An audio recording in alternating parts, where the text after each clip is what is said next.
নমস্কার বন্ধুরা, আশা করি আপনারা সকলে ভালো আছেন। কাকলি কিচেনে সকলকে স্বাগত। আজকে আমি রান্না করেছি, আমরা প্রতিদিন যে চালের ভাত রান্না করে খাই ওই চাল আর ডিম দিয়ে এক পাকে পোলাও। যেদিন বাড়িতে মাছ মাংস সবজি কিছু থাকবে না আর বুঝে উঠতে পারছেন না যে কি রান্না করবেন, সেদিন এই রেসিপিটা বানিয়ে দেখতে পারেন।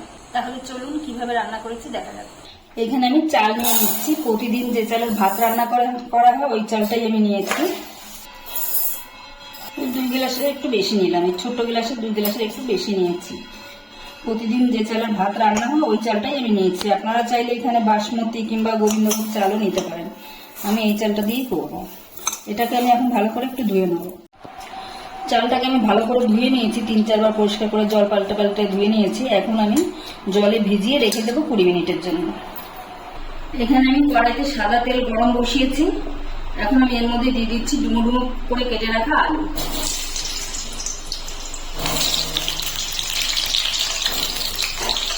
আলুটাকে আমি একটু ভালো করে ভেজে নেব। আলুর ভিতরে আমি দিয়ে দিচ্ছি সামান্য পরিমাণে একটু লবণ। এখন আমি আলুটাকে ভালো করে ভেজে নেব। আলুটা আমি ভালো করে ভেজে নিয়েছি। দেখুন আলুটা আমার পুরোপুরি সেদ্ধ হয়নি, কিন্তু খুন্তি আমার ঢুকে যাচ্ছে। 70% সিদ্ধ করে নিতে হবে। এখন আমি তুলে নিচ্ছি। এখানে আমি ডিমের গাটা একটু চিড়ে নিয়েছি, এইভাবে চিড়ে নিতে হবে। তারপর নুন হলুদ মাখিয়ে রেখেছিলাম। এখন আমি ডিমটাকে ভেজে নিচ্ছি। ডিমটাকে আমি হালকা করে ভেজে নিয়েছি। এখন আমি ডিমটাকে তুলে নিচ্ছি। এই তেলের ভিতরে আমি দিয়ে দিচ্ছি কিছুটা পেঁয়াজ। পেঁয়াজটাকে আমি বেরেস্তা ভাজবো, লাল লাল করে ভেজে তুলে নেবো। গ্যাসের ফ্লেমটা হাইতে রেখে ভাজতে হবে। পেঁয়াজগুলো আমার লাল লাল করে ভাজা হয়ে গেছে। এরকম হালকা লাল অবস্থায় তুলে নিতে হবে, পরে ঠান্ডা হয়ে গেলে আর অনেকটা লাল হয়ে যাবে। এখন আমি তুলে নিচ্ছি। এখন আমি কড়াই থেকে কিছুটা তেল কমিয়ে নিচ্ছি, কারণ অনেকটা তেল আছে, এতটা তেল আমার লাগবে না। 2 চামচের মতন তেল আমি রেখেছি কড়াইতে। এখন ফোড়নে দিয়ে দিচ্ছি গোটা গরম মশলা, এলাচ, লবঙ্গ, দারচিনি আর 2-4টে গোলমরিচ। তারপর আমি দিয়ে দিচ্ছি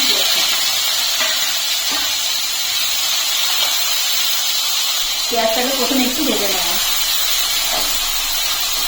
পেঁয়াজটা আমি হালকা লাল লাল করে ভেজে নিয়েছি। এখন আমি এর মধ্যে দিয়ে দিচ্ছি আদা, রসুন আর লাল লাল কাঁচা লঙ্কা বাটা। 2 চামচের মতন দিয়ে দিলাম। দিয়ে একটুখানি নাড়িয়ে নেব।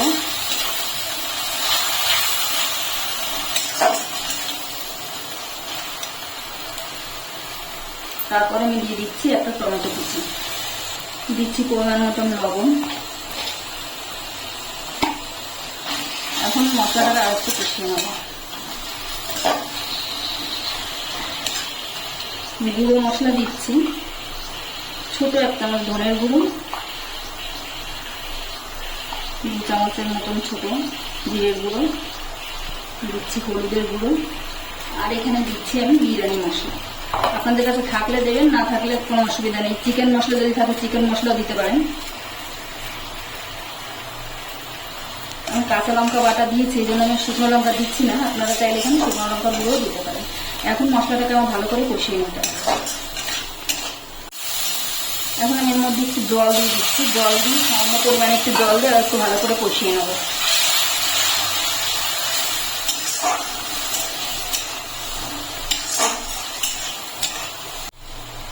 এখন আমি দিয়ে দিচ্ছি ভেজে রাখা আলু।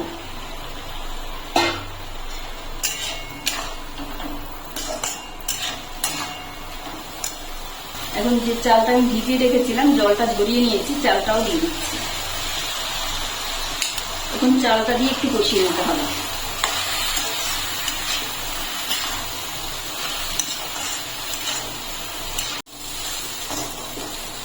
চালটাও আমি ভালো করে কষিয়ে নিয়েছি। এখন আমি এর মধ্যে জল দেবো।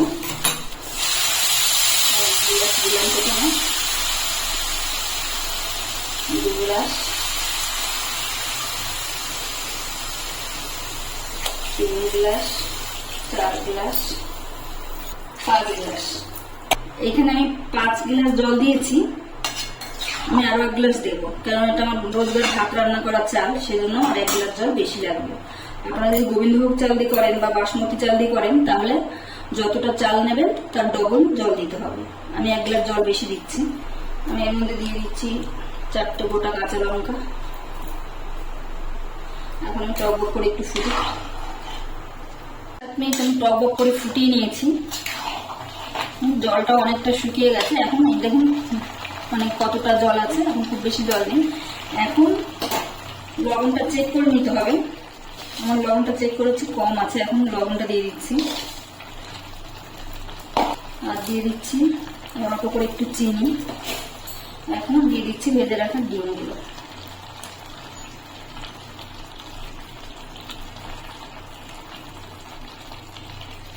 এখন গ্যাসের ফ্লেমটা লোতে রেখে ঢেকে রাখবো 5-7 মিনিট।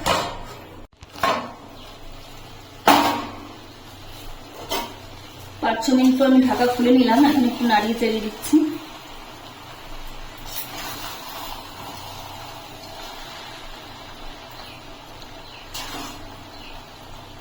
হয়ে গেছে প্রায়। এখন আমি এর মধ্যে দিয়ে দিচ্ছি 1 চামচের মতন গোলাপ জল। আপনাদের কাছে থাকলে দেবেন, না দিলেও কোনো অসুবিধা হবে না। আর দিচ্ছি 1 চামচ কেওড়া জল। ভালো করে মিশিয়ে নেব।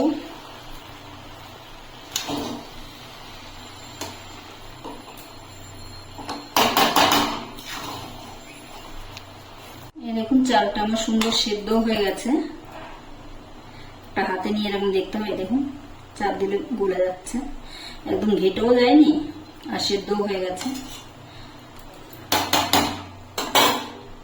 এখন আমি উপর দিয়ে দিচ্ছি যে বেরেস্তা ভেজে রেখেছিলাম, বেরেস্তাটা, আর দিয়ে দেবো কিছুটা ধনেপাতা কুচি। 1/2 চামচের মতন ঘি দিয়ে দিচ্ছি। এখন আমি 5 মিনিট গ্যাসটা অফ করে ঢেকে রাখবো। এখন আমি পরিবেশন করে নিচ্ছি।